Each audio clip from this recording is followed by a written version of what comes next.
Hello, today I'm going to talk you through my personal cook system and just give you some ideas of how you can get a stove together and a cook system together for very, very little money. There's absolutely no need to spend £40–50 or whatever it is these days for a transit system or anything like that. This system you can put together for probably under 15 quid. First of all, I'll start by showing you the component parts, and then we'll go through each piece and show you how it works. Fuel. Now, this is a multi-fuel system. It works on a Hobo Stove that burns wood and anything combustible effectively in it.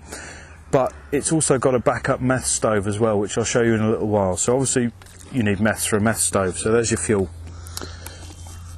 Next component, the most important part of all, is my brew kit. Now this has just got powdered milk, tea bags, sugar, you know, all the usuals, little spoon, and that sits nicely in my stove itself. But without the brew kit, the whole thing is pointless, quite frankly.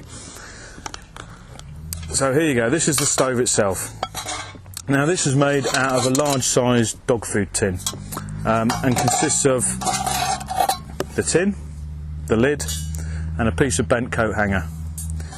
And the way it works is simply like a chimney. Once the pan's on top of there and your fuel's inside the chamber burning away, it chimneys through, creates heat. There you go. The other advantage of this one is by putting the little piece of metal through, which is going to prove to be difficult. There we go.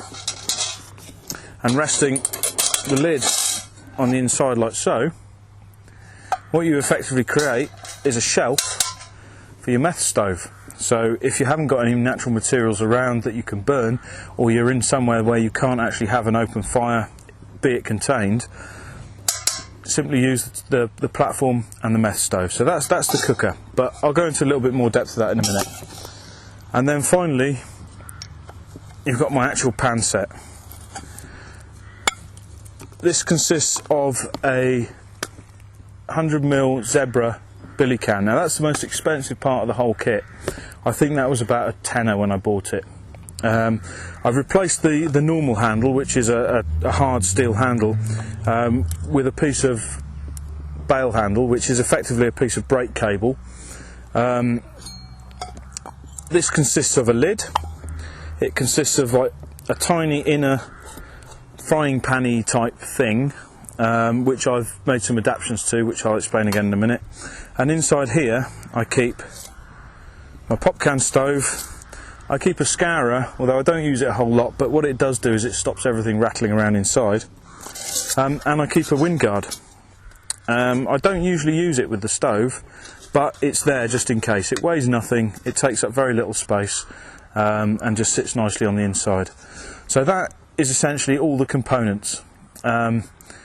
In the next segment I'll show you some of them on a more individual level. Right.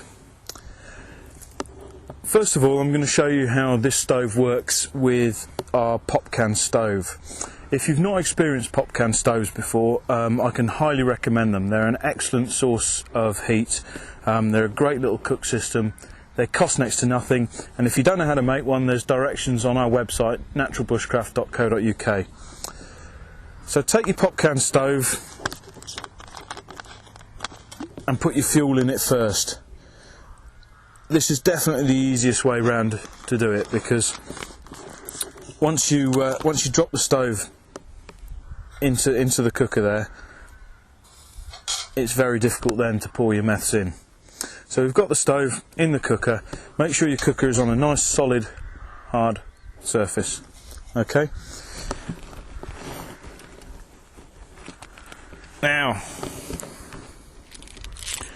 these are fairly easy to light with a fire steel, but I'm not going to.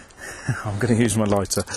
So get the stove lit, bearing in mind that Meths has an almost invisible flame in daylight, so that's actually lit. I don't know if you can see that on film, probably not, because I'm finding it difficult to see from here, but if you can see the flame there, if you're not sure if it's lit or not, just pass your hand over the top of it.